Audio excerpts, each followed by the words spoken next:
Welcome to Consider Yourself Hugged. I am your host, Tammy West, and I'm so happy today.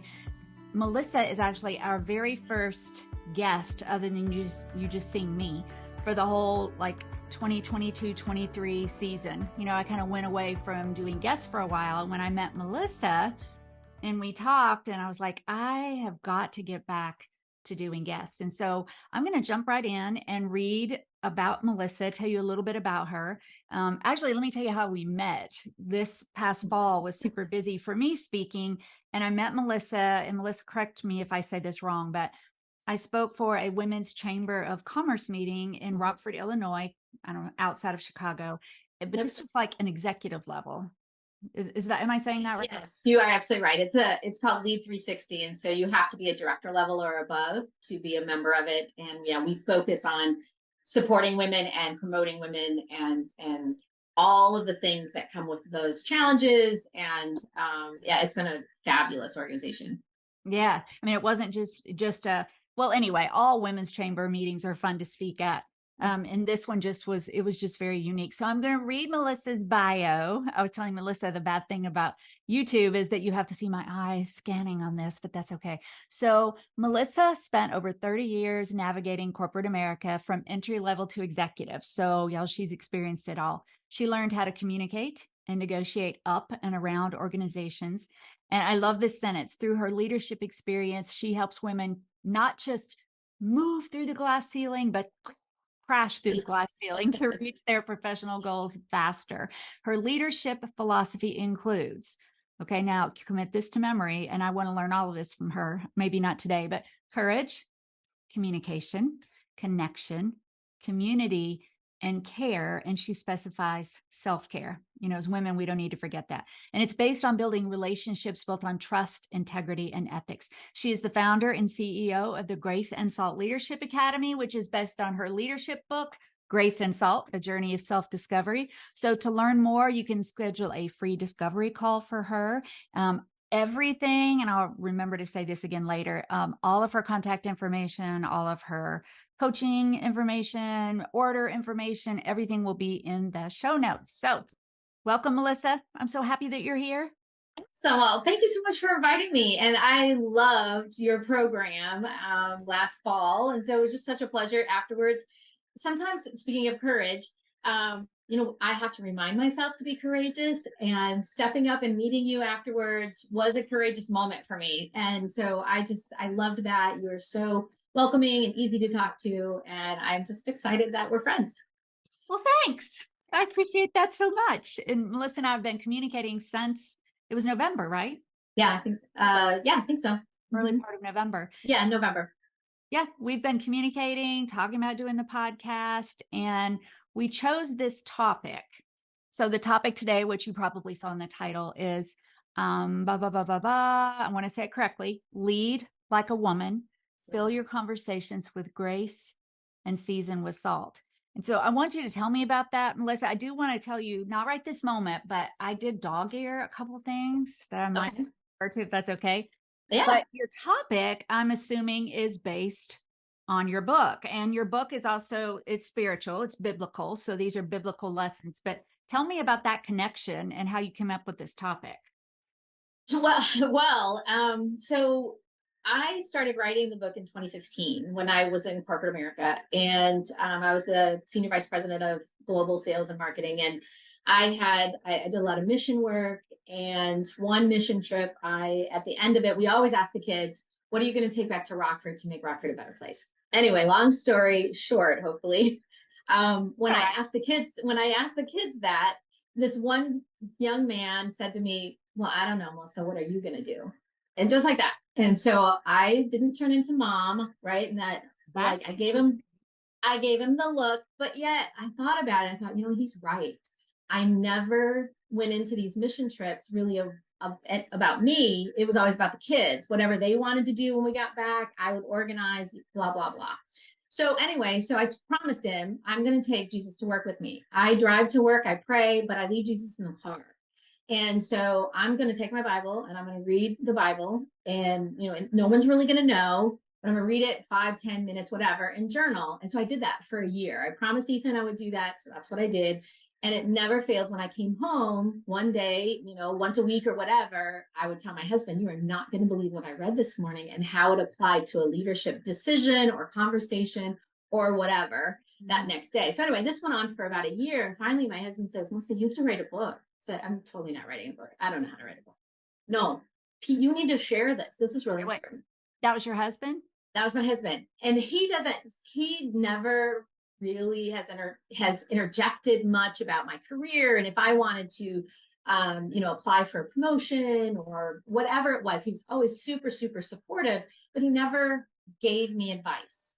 And so this was one of the very few times where he said, no, you need to do this. So I knew I had to listen to him. I'm like, okay, there's something here. So I did. And I started writing the book. And I left corporate America in 2019, which was my comfort zone. So I was large and in charge, and I loved my job and I loved my company. I worked there for 30 years. It was an awesome place. Yeah, 32 years. It was my very first job out of college, and then worked my way through it until I was, one of the top 3 in the company. And it was amazing. We had great customers, everything.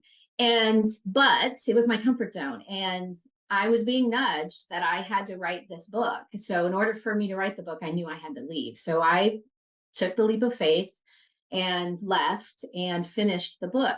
And the one verse, so we won't get too spiritual with you, but the one verse is from Colossians 4:6, and it says that we should have all of our conversations filled with grace, but seasoned with salt, and salt is truth. So when I would be too much on the salt side, like I was very blunt and direct communicator. So when someone would come into my office, I would be like, what do you want? Right. I just was not, and I was not filled with grace. So it took a lot for me to learn how to do that. And once I did, there was a freedom, and I ended up learning how to prioritize relationships over the work. And because I'm a very, we have a job to do, we have numbers to meet, we have all of those things. Right. And I loved my people, and I think they loved me, but I didn't really work at the relationship. So the book is a lot about that. But grace and salt became my mantra. I wrote G&S on everything because I needed to remind myself. So I'd have sticky notes that just said G&S. If I was going to prepare for a customer conversation or a distributor conversation or an employee conversation, whatever it was, I needed to remind myself, Melissa, be sure you have the grace, but also don't chicken out. You need to have that salt. You need to be sure that you're not beating around the bush, that you're really a direct communicator, but yet you wrap your message, which is the salt, with the grace. So that's where it all came about. I was like, do you mind if I read 2 things? So so Melissa gave me a copy of her book, which was so nice when we met. I don't think I gave you one of mine, did I?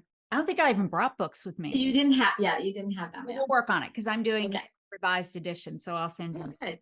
But it tells this story. This is in lesson 1. Okay, so remember these are 12 lessons, and let's do address, Melissa. I mean, I think anyone who follows me regularly on social media or this podcast or whatever knows that my life system is Christian, it's biblical. So I'm never gonna just cram it down your throat. But how can I not talk about what I learned when that's like, you wouldn't respect Melissa or me if we professed to live by this system and didn't even talk about it. So yeah, it's just part of what we do. But so she tells this story about being on a phone call, trying to order. And so I'm going to read this, and because when you talk about grace and salt, Melissa says, I held the phone to my ear and listened to the postal worker. I called for information on a particular shipment, shaking my head as he spoke. No, that's not going to work. No, that's not how it works. My grip on the phone tightened. No. Finally, I interrupted. No, you're wrong. I've done this dozens of times. That's not how it works. My tone was brusque, but he was wrong. I didn't have time to waste. I had a job to do. And then she goes on to tell about the CFO of her company came to talk to her about that conversation because it turned out they were friends. And then he said, you can attract more flies with honey. And then let me just go forward then. And when you do, so you do talk about the grace and the honey and what you realized. But I love, and this was same chapter further back, Conversations should be seasoned with salt. Salt in this context is truth. The intent to add salt or truth to each conversation is to teach, get better, and resolve a situation, and not to hurt, harm, or criticize. I mean, when I met you, we weren't having any conflict or anything, but you were so gracious and such a great communicator. And so for you to tell your story about, I was too, Oh, and then relating that to women, like, how did your passion come about? Is this something you think women think about and have to deal with more than men, with balancing grace and salt? Do many of I do. Yeah, I do think so. And part of it's societal, right? And there's a concept called the double bind. Have you heard of that? Yep. So it's But where, explain, yeah. okay, so yeah, so I'm any woman listening, I know has experienced it, but you may not have heard or known that phrase. But basically it's saying that hold on one second. No, it's fine. People listening or watching are like, oh, thank goodness I'm not the only one who my air things fall out, or I Yes, exactly. So but the double bind is where women are viewed, especially with regards to leadership, as they're either nice or they're competent, but they're rarely both. And so as we as I looked at me back then, and how I just was this I was just filled with, vinegar and whatever else you want to say, and had to learn how to navigate my way.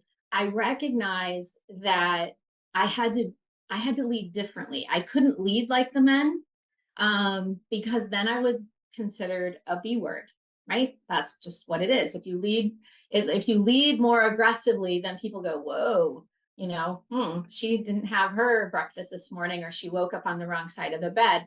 And then if I would lead with too much grace, then it's like, oh, she's just so nice, So when you're in those discussions and you're at a level where you're making leadership decisions, maybe it's succession planning, or you're looking at your leadership potential, and you have women and you have men, the women, if they're really nice, you may think, well, are they really leadership quality? Could they really have that tough conversation and negotiate a contract or do XYZ? And so you just kind of question that. And my whole goal, not whole goal, but one of my goals is to help both women and men recognize that we do have this bias, whatever you want to call it, that we need to recognize. And some people, I believe we're all leaders, whether you are in a leadership position or not. And we just need to figure out a way to get that out.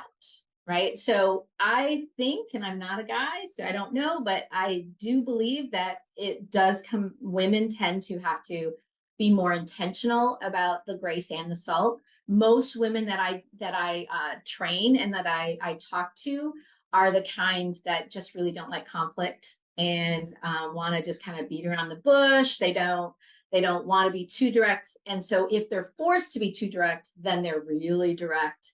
And then, someone's like, oh, she obviously, right. got up on the wrong side of the bed. So, that's just been my experience.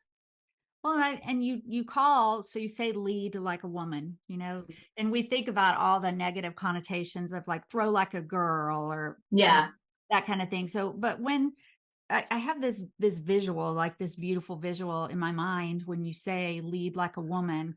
So how does that look? Because what you're saying, and I think we all know, is that there is this struggle of balancing being gracious and putting the salt in there. So what does it look like to lead like a woman? Or a woman, how can you help us?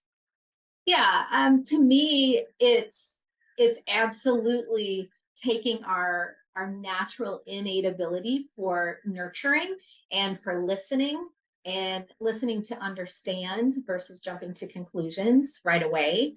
And I I had issues with that early on, right? So I had to help myself with that. So leading like a woman is taking our natural superpowers of reading a room, of paying attention to body language, to to asking those questions to help somebody that maybe you're in a meeting and you see that somebody is not really speaking up, and it's bringing them and drawing them into the conversation because they have input and they have they have things that they need to share, and the organization is only as good as those people who are speaking. So if you've got potential just high performers that aren't going to participate, you're really missing out, and the organization is truly going to suffer. So leading like a woman is drawing on that superpower to listen, that everybody has a story, but yet let's then figure out, how do I share what my truth should be when I'm going to talk to XYZ person with that grace, so that it's, you don't get labeled that B word either. Yeah, I'm thinking, I wonder if you are, because you started writing your book in 2015. You published it in 2022. So things were different in a lot of ways in 2015 versus 2022. The Stress Club I published in 2017, and now I'm doing the updated version. And the world has changed a lot, and the world has changed a lot in our conversations about gender too. And about a lot of my book is about gendered language, and well, not a lot, but there are there's so much research out there about what you're talking about, about gendered communication. Are you getting any pushback on that as we're changing in the world about gender?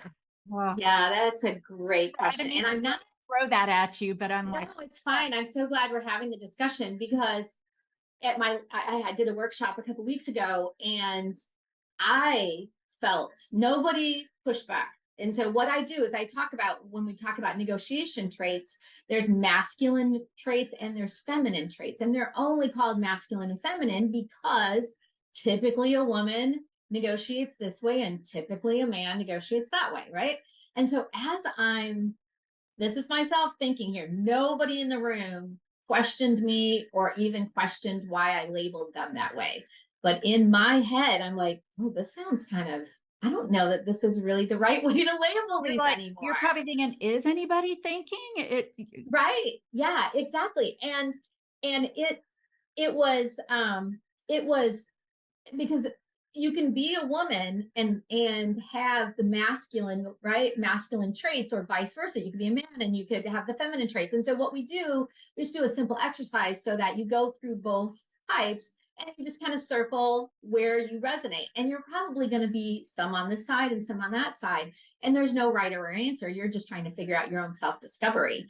But I did personally I thought about that. I thought, no, I might have to change those. And it's not because it's masculine and feminine. It's just that I look at some of the men I know and I think, no, they have more on the feminine side than on the masculine side. And I don't mean to insult anybody. No. Right? And I don't know that I am. I don't think I am, but boy, I got into my head. I really did. Well, and I think, people meet you in person, and I hope I can say the same about me, and they hear you talk about it. So like when you were doing your training, then no one probably would question your sincerity and where it's coming from. But I wonder, as I revise my book about the written word, as we talk about, even this topic, of lead like a woman, it's just, I'm kind of with you. I don't want to offend, but I also know that there are some patterns. I think I don't ever call them norms. I just call them patterns, from female communication and male gender communication. And part of it is how you were raised. Oh my gosh, that's a whole nother, we could do a whole other discussion. Right. Yeah. And I don't want to, I really don't want to make things generic either, because I love being a woman, and I love how, all of my strengths that I have and what makes me me. So I definitely want to lean into that a lot. I think that women are amazing. Anyway, I won't get on my soapbox about it, but you're right. But I don't want to not say it. I just think that those labels, maybe in that context, I don't know. Again, I'm probably thinking way too hard, but It really bothered me Well, more it than just anybody shows that you else. have a heart, it just shows that you are thoughtful and self-aware and a deep thinker and a forward thinker. And, that's what it shows. So Yeah, so that great question.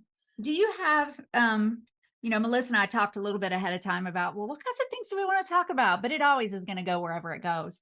But are there certain, when you think about leading like a woman, do you think there are certain topics or difficult conflicts that come up more often than others that women need to be able to have these good conversations about? For example, is it speaking up and asking for something? Is it trying to get a promotion? Is it dealing with just a conflict? And are there themes that are Yeah, more? there really are. That's a super question. It comes down to pay, right? We don't like to negotiate for ourselves. And I'll just confess right here to the world.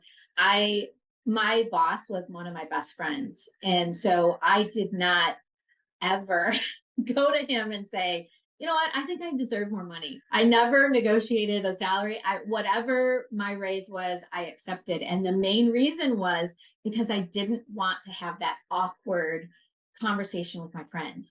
And so, and that was fine because I made good money. I was totally fine with how much ever I made. I never compared myself to any of the other people on the leadership team, but we tend to do that. And we will, now, if it's my team member, I'll go to the mat and make sure that he or she, right? And we're going to negotiate like mama bears when it comes to our people. But when it comes to me personally, oh, I'm okay, right? So I didn't negotiate as I would have with others, and that's or for others, and that's really natural. So I help women not do what I did, and we have that conversation. And how do you have courage to approach your boss, man or woman boss, doesn't matter, but how do you approach your boss? Friend, And so pay, if you need yeah, to. yeah, exactly. Exactly. And so pay is a big one. Speaking up in meetings, and I had this issue. And so as you can tell, when I had these issues, if I overcame them, that has really become my platform. I'm helping. That's why I do this, is Yes. because I I did not speak up until, so I worked at this company for 32 years. So I worked for a company called Taylor Company, and they manufacture ice cream machines and food service industry, fantastic products. And I worked there for 17 years before I had the guts to tell my boss what I really wanted to do, where I wanted to go in the organization. And he's like, Melissa, why haven't you said something earlier? I'm like, oh, honestly, I thought you would notice how incredible of a worker I was, and you'd pat me on the back and you'd give me that promotion. Right. I mean, that truly was what I thought. I also had young kids, and, so the family was priority too. But that really wasn't what I just didn't have the guts to do it. I was chicken. So once I did, then he scooped me up, and, 10 years later, I'm senior vice president. Wow. And yeah, it's a great story. And so I'm like, okay, this glass ceiling thing, it's real.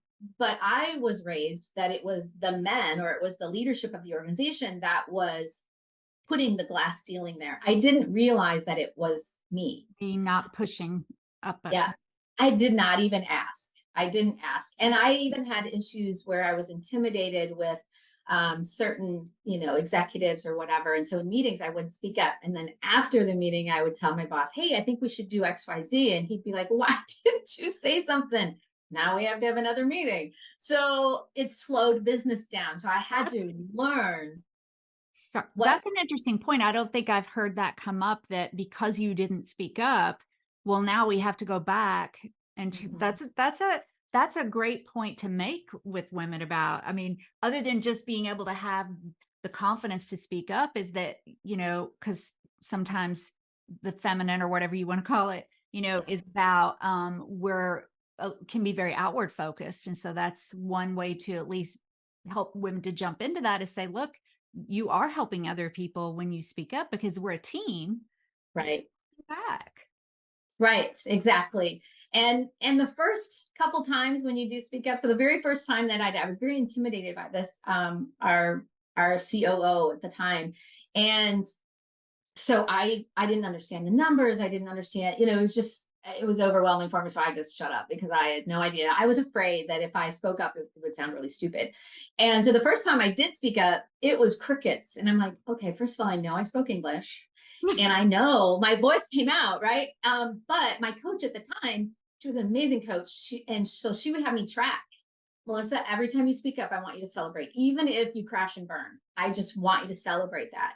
And so I did. And eventually it became more natural. And I found my voice because the first time I spoke, my voice is a little shaky. I didn't have a lot of confidence in what I was saying. And so eventually I got braver, and then it got to the point where they were hoping I would just be quiet. But I'm sure that's how I learned, and how I gained confidence was to get in the game and actually do it. You have to just do it. When you've got that feeling in your gut, we're like, I need to say something, but you're too intimidated or chicken to do it. You need to just do it and then celebrate it. Write it down and celebrate it. I love that. I feel like you've given us so many tips throughout the time together. And as we're getting in our last, 5 minutes or so, a couple of things, is there anything specific you haven't told us that you want to? And the second question would be, those things that you did help us with, for example, to celebrate the small ones and, consider that you might be holding the team back, just some of the different ones. Maybe we can put those together in like a 1, 2, 3, 4, and we could put them in the show notes for people so that they have them. Does that work for you? Yeah, absolutely. Absolutely. I do also have a couple documents that I can send to you that you can put into some freebies that are some impact words. I have written some scripts just to help people start. Like if I want to ask for, that thing that you just have been, not feeling comfortable asking, whatever that ask is. And so I have, how do I email? How do I voicemail? How do I, talk to my boss in person? So I have some scripts that we can put in the show notes as well, and give those as some gifts to your listeners, if that makes sense. Or because we all want to support you. Or is there, would it be better if they subscribed and you sent them so that that would be so good. You are so good, Tammy. Yes. Let's do that. Join the family, join the Grace and Salt family, and I will definitely sell that. And so in fact, if you do join, so I have it automated right now where if you do join the family, you will get a free chapter out of the book. So love that. Yeah. Oh, sorry. Yeah. It's a little loud. No worries. That's okay. So so that's great. And let's I have to think about everything we talked about this morning as far as putting them in 1, 2, 3, and 4. Well, I'll do it. I can, or I'll send it to you and you can listen to it and decide. But I just want you who are listening to know that rather than have to sort through, of course, we want you to listen to it all, but I also like for you to have some succinct steps, and then you can go visit Melissa and I see that just really shows, your heart and your passion for this, that you're willing to just say, here's this stuff for you for free to start with. And so my wonderful listeners are going to want to support you, and watchers. So they're going to want to go to your place and sign up and be a part of your world. Oh, that's awesome. Yeah. So I just launched my Grace and Salt Leadership Academy. So I have 2 websites. Actually, I have 3, but we're rebranding. So you can go to melissa-mccormick.com. That's the one that I'm rebranding to Grace and Salt Leadership.com. That's where my academy is. And then you can connect to that. You can get the book there too. graceandsaltbook.com is the other one. So those 2 will be the main websites that I have, and all my information's there. That's where you can book a discovery call, and you can join the family, and you can find all the stuff, and just, hashtag more grace, less salt. So love it. Love it. Love it. Love it. I wish we had a whole nother hour together. I know. We'll have to do this again. I was going to say, it doesn't mean that, and I think you're probably going to be a podcaster at some point. I am. So the goal is Q1. And I do this, I just throw, big goals out there, and I tell people, so then they hold me accountable. So I'm going to tell everyone it's Q1 2023 that I'm going to launch my Grace and Salt Leadership podcast. if everything, if I can figure everything out. But yes, and I certainly hope you are going to be a guest on my podcast as well. Of So course, I will. cool. And I love, Awesome. I thank everybody for joining us today. Melissa was wonderful. Of course, our goal here is to support your mental and emotional well-being. And no matter whether you're a man or a woman or whoever you are listening today, I mean, just being able to have good conversations that make you feel empowered, but not hurting other people, speaking up, man, how much can that impact your mental and emotional well-being? So thank you, Melissa. Thank everybody again for being here. And as always, please subscribe, download, pass on to your friends. Go to the show notes when this episode posts. Melissa's contact information, everything we talked about today will be there. If you're not following me on my professional Facebook page, the link is in the show notes. If you're a woman, my private Facebook group, A Place for Women, please join that. And do you have anything else? Because I don't. No, just thank you so much. And thank you to all the listeners and watchers and to your entire community. To me, it was truly a God thing that we met at that chamber event. So I'm just so grateful to be here. And this is really fun. I mean, it is fun once we start. And now I haven't done this in a while. And so I always end with, and so we'll just say the whole thing together. So what we say is, until next time, consider yourself hugged. So we're going to say it together on 3. Are you ready? I'm ready. 2, 3. And until next time, consider yourself hugged. Everybody, it's always awesome.